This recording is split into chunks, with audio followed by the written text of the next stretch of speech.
સમગ્ર ગુજરાતભરમાં ચર્ચા જગાવનાર એવા બગદાણા હુમલા પ્રકરણે આજે જયરાજ આહિરની ધરપકડ થતા બગદાણા હુમલા પ્રકરણે કુલ ધરપકડનો આંક 14 થયો છે। જયરાજ આહિરની આજે ધરપકડ થતા તેને ભાવનગરની સરટી હોસ્પિટલ ખાતે મેડિકલ ચેકઅપ અર્થે લઈ જવામાં આવ્યો હતો।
એવા બગદાણા હુમલા પ્રકરણે આજે જયરાજ આહિરની ધરપકડ થતા આ ચકચારી હુમલા પ્રકરણે ધરપકડનો આંક કુલ 14 થયો છે।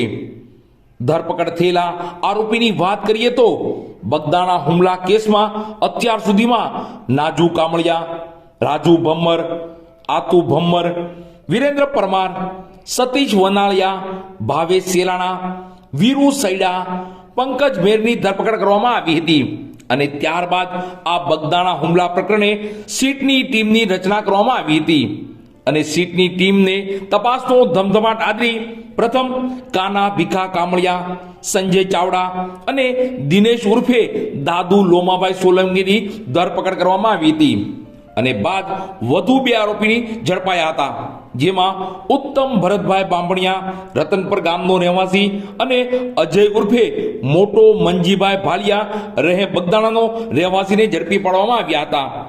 બાદ આજ રોજ જયરાજ આહિરની આ કેસમાં ધરપકડ કરવામાં આવી છે। એટલે બગદાણા હુમલા પ્રકરણે કુલ ધરપકડનો આંક 14 થયો છે। જયરાજ આહિરની આજે ધરપકડ કરાયા બાદ તેને ભાવનગર શહેરની સરટી હોસ્પિટલ ખાતે મેડિકલ ચેકઅપ અર્થે લઈ જવામાં આવ્યો હતો।